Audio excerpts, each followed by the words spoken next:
हिंदू पंचांग के अनुसार चैत्र माह के शुक्ल पक्ष की नवमी तिथि के दिन रामनवमी का त्यौहार मनाया जाता है। शास्त्रों के अनुसार इस दिन भगवान श्री राम का जन्म हुआ था, इसलिए इस दिन को राम जन्मोत्सव के रूप में मनाया जाता है। राम जी के जन्म पर्व के कारण ही इस तिथि को रामनवमी कहा जाता है। भगवान राम को विष्णु का अवतार माना जाता है। धरती पर असुरों का संहार करने के लिए भगवान विष्णु ने त्रेता युग में श्री राम के रूप में मानव अवतार लिया था। भगवान राम को मर्यादा पुरुषोत्तम कहा जाता है, क्योंकि उन्होंने अपने जीवन काल में कई कष्ट सहते हुए भी मर्यादित जीवन का सर्वश्रेष्ठ उदाहरण प्रस्तुत किया। उन्होंने विपरीत परिस्थितियों में भी अपने आदर्शों को नहीं त्यागा और मर्यादा में रहते हुए जीवन व्यतीत किया, इसलिए उन्हें उत्तम पुरुष का स्थान दिया गया है। रामनवमी भगवान श्री राम के जन्मदिन के उपलक्ष्य में मनाया जाता है। हर्ष एवं उल्लास के इस पर्व के मनाए जाने का उद्देश्य है हमारे भीतर ज्ञान के प्रकाश का उदय। भगवान राम का जन्म राजा दशरथ और रानी कौशल्या के यहाँ हुआ था। कौशल्या का अर्थ है कुशलता और दशरथ का मतलब है जिसके पास 10 रथ हो। हमारे शरीर में 10 अंग है, 5 ज्ञानेंद्रियाँ और 5 कर्मेंद्रियाँ, जो कि 2 हाथ 2 पैर, जनेंद्रिय, उत्सर्जन अंग और मुंह। सुमित्रा का अर्थ है जो सबके साथ मैत्रीय भाव रखे और कैकेयी का अर्थ है जो बिना स्वार्थ के सबको देती रहे। इस प्रकार दशरथ और उनकी 3 पत्नियां एक ऋषि के पास गए। जब ऋषि ने उनको प्रसाद दिया तब ईश्वर की कृपा से भगवान राम का जन्म हुआ।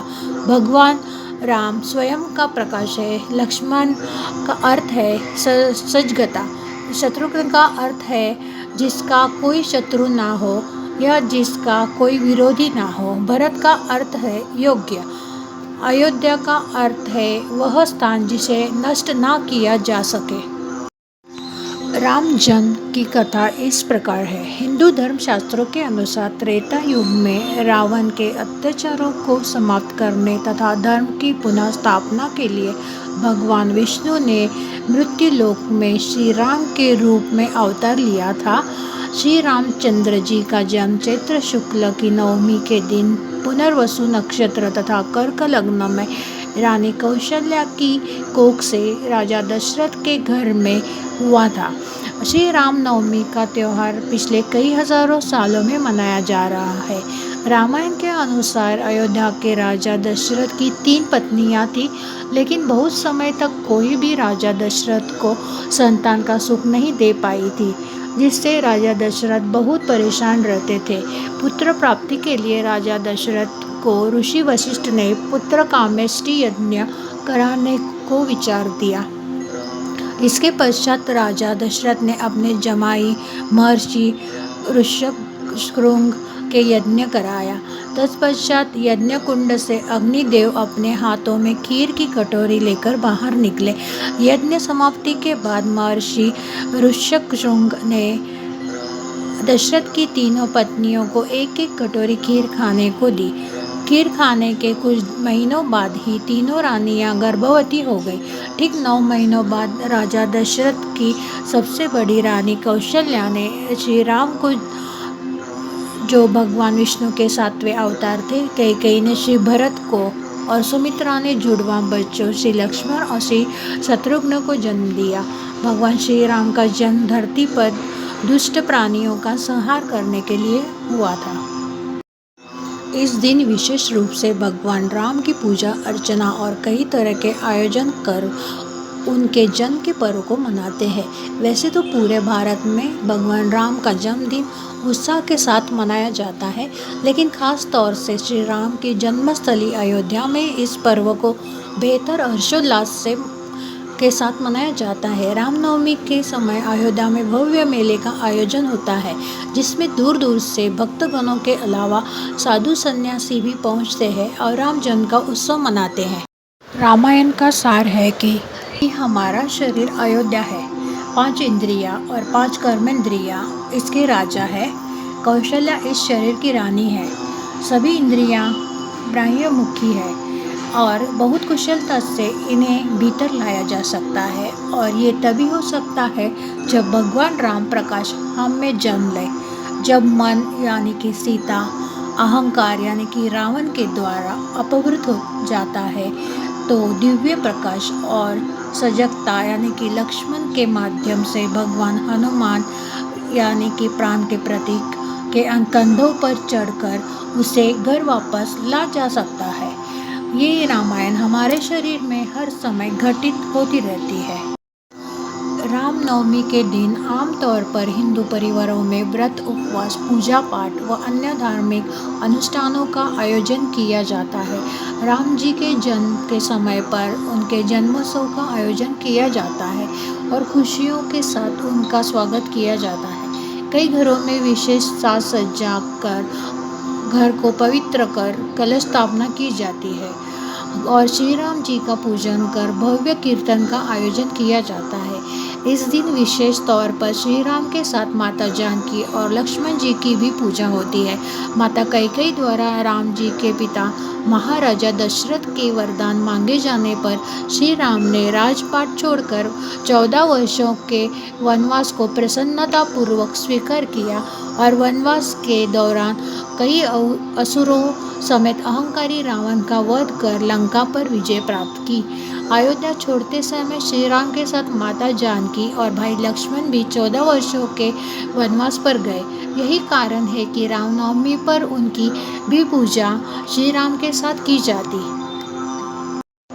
राम का अर्थ है स्वयं का प्रकाश, स्वयं के भीतर ज्योति। रवि शब्द का अर्थ राम शब्द का पर्यायवाची है।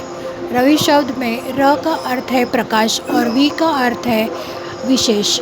इसका अर्थ है हमारे भीतर का शाश्वत प्रकाश, हमारे हृदय का प्रकाश ही राम है। इस प्रकार हमारी आत्मा का प्रकाश ही राम है। भजन और कीर्तन भक्तों के घरों या धार्मिक स्थलों पर आयोजित किए जाते हैं जो भगवान राम को समर्पित है। लोग आमतौर पर इस दिन आशीर्वाद लेने के लिए मंदिरों का दौरा करते हैं। अयोध्या जैसी जगह पर एक पालने पर रखे गए राम की लघु मूर्तियों के साथ जुलूस निकाला जाता है। अधिकांश मंदिर हवाना आग से संबंधित एक अनुष्ठान का आयोजन करते हैं जिसका उद्देश्य मन, शरीर और आत्मा को शुद्ध करना है। पुजारी प्रसाद के रूप में भक्तों को मिठाई और फल वितरित करते हैं। आमतौर पर भक्त आधी रात तक पूरे दिन के लिए उपवास करते हैं। आमतौर पर मिठाई और फलों के सेवन से उपवास टूट जाता है। रामलीला रावण को हराने वाले भगवान राम का एक नाटकीय चित्रण देश के कई हिस्सों में किया जाता है। नाटक आमतौर पर एक ओपन एयर स्टेज पर किया जाता है। यद्यपि यह त्यौहार देश भर में मनाया जाता है, लेकिन प्रमुख समारोह अयोध्या, भद्राचलम, रामेश्वरम और सीतामढ़ी में होते हैं। भगवान राम के अलावा इस दिन सीता, लक्ष्मण और हनुमान के देवताओं की भी पूजा की जाती है। रामनवमी समारोह को देखने के लिए शीर्ष 5 भारतीय गंतव्य निम्नलिखित हैं। अयोध्या, उत्तर प्रदेश। अयोध्या रामनवमी का त्यौहार मनाने के लिए शीर्ष भारतीय गंतव्य है।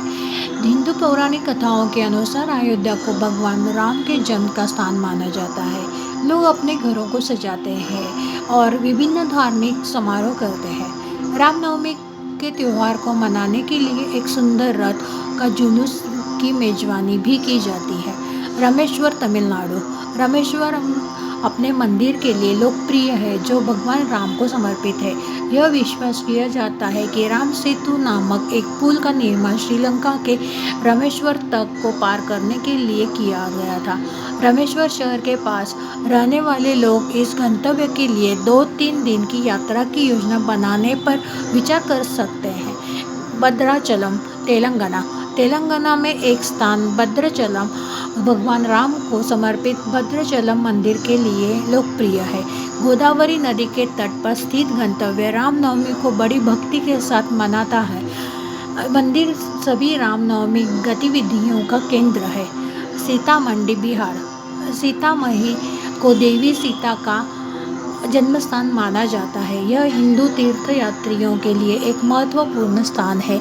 एक मंदिर जानकी मंदिर रामनवमी के त्यौहार को मनाने के लिए प्रसिद्ध है। मंदिर को सजाया जाता है और एक मेले के मेजबानी भी दी जाती है। ओंटिमित्रा आंध्र प्रदेश।